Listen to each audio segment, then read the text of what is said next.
RJ பாலாஜியோட சொர்க்கவாசல் படம் அது இல்லாமல் இதில் செல்வராகவன் வேற இருக்காரா, அவரை வச்சு என்னடா பண்ண போறீங்கன்னு இருந்துச்சு.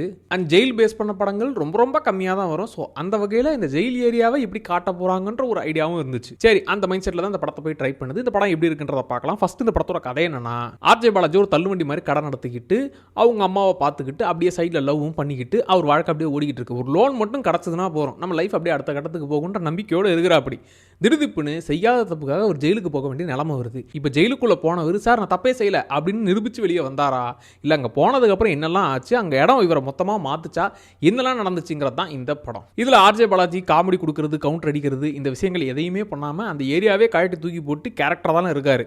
ஆக்சுவலாக இதில் ஹீரோ கூட கிடையாது, அவர் ஒரு கேரக்டர் தான். அவரை தாண்டி இன்னும் ஏகப்பட்ட கேரக்டர்ஸ் இருந்தாங்க. அப்படி இதில் அவர் ஒத்துக்கிட்டதும் நல்ல விஷயம். அந்த படத்தில் கொஞ்சம் நடிக்கவும் செஞ்சிருக்காரு, ஆக்டிங் ஏரியாவிலையும் கொஞ்சம் இம்ப்ரூவ் ஆயிருக்காரு. அண்ட் செல்வராகவன் தான் சிகா அப்படின்னு சொல்லி ஒரு மிகப்பெரிய ஆள், ஜெயிலியே கண்ட்ரோல் பண்ணி வச்சிருக்கிற ஆளாக காட்டுறாங்க. பட் அப்படி என்ன செஞ்சாருன்ற மாதிரி பெருசாக இதில் காட்டல. பட் அவர் தான் பெரிய ஆளுன்ற மாதிரி அந்த கேரக்டரை காட்டின விதம் நல்லா இருந்துச்சு. அவரை தாண்டி கருணாஸ் கேரக்டரை காட்டின விதம், அது இல்லாமல் செல்வராகவன் கேங்கில் இருக்கிற சில கேரக்டரோட பாயிண்ட் ஆஃப் வியூன்னு இன்னும் ஏகப்பட்ட பாயிண்ட் ஆஃப் வியூவில் படத்தை கொண்டு போன விதமும் நல்லா இருந்துச்சு. ஜெயிலுக்குள்ளே நடக்கிற விஷயங்களை ரொம்ப டீட்டெயிலாக காட்டணும்னு நினச்சது. ஏன்னா இந்த ஏரியாவை பெருசாக தமிழ் சினிமா டச் பண்ணதில்லைன்றதுனால அதை நாங்கள் டீட்டெயிலாக புதுசாக காட்டுறோங்கன்ற மாதிரி அந்த ஏரியாவில் கொஞ்சம் ஒர்க் பண்ணுது.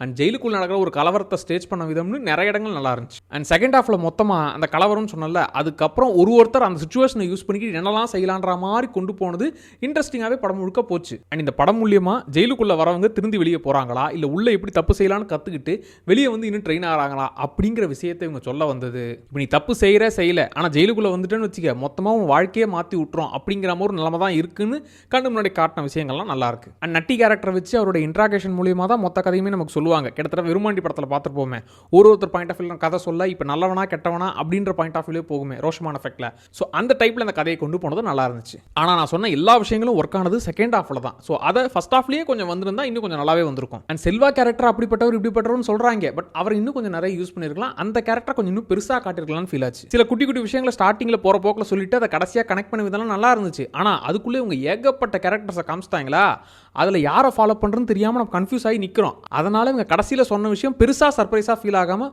ஓ அப்படியா அப்படிங்கிற மாதிரி நார்மலாக பட்டுச்சு. அண்ட் ஃபர்ஸ்ட் ஆஃப் எப்படி இருந்துச்சுன்னா, கிட்டத்தட்ட நம்ம ஷேரட்டோல மொதல் ஆளாக ஏறிட்டு இப்போ ஆர்ஜே பாலாஜி ஏறாரு, இப்போ செல்வராகவன் ஏறாரு, இப்போ பாருங்க அடுத்து கருணாஸ் ஏறாருன்னு பொறுமையாக எல்லாரும் ஏறினதுக்கப்புறம் வண்டி எடுத்தால் அந்த ஒரு பொறுமை தான் ஃபர்ஸ்ட் ஆஃப்ல கொஞ்சம் லைட்டாக ஃபீல் ஆச்சு. அதுக்கப்புறம் இந்த கலவரம் மேட்ரு வந்ததுக்கப்புறம் படம் கடைசி வரைக்கும் இன்ட்ரெஸ்ட்டாக போச்சு. அதை கொஞ்சம் முன்னாடியே ஸ்டார்ட் பண்ணி இதுதான்ப்பா கதை அப்படின்னு செட் பண்ணியிருந்தா இன்னும் கொஞ்சம் இன்ட்ரெஸ்டிங்காக இருந்திருக்கும். எஸ், இப்போவும் செகண்ட் ஆஃப் நல்லா இருந்துச்சு. மொத்த படமாக பார்த்தா நல்லாவே தான் இருந்துச்சு. தாராளமாக இந்த படத்தை ட்ரை பண்ணலாம். அண்ட் இந்த படம் ஸ்ட்ரிக்ட்லி ஏ சர்டிஃபிகேட் கொடுக்கப்பட்ட படம். அதனால் குடும்பங்கள் கொண்டாடும்ன்ற மோடில் போகாதீங்க. வைலன்ஸும் கொஞ்சம் அதிகம். ஜெயில் ஏரியாவே நாங்கள் ராவாக காட்ட போகிறோம், ரணகலமாக காட்ட போகிறோன்றதுனால ஏ சர்டிஃபிகேட் வாங்கி வச்சுட்டாங்க.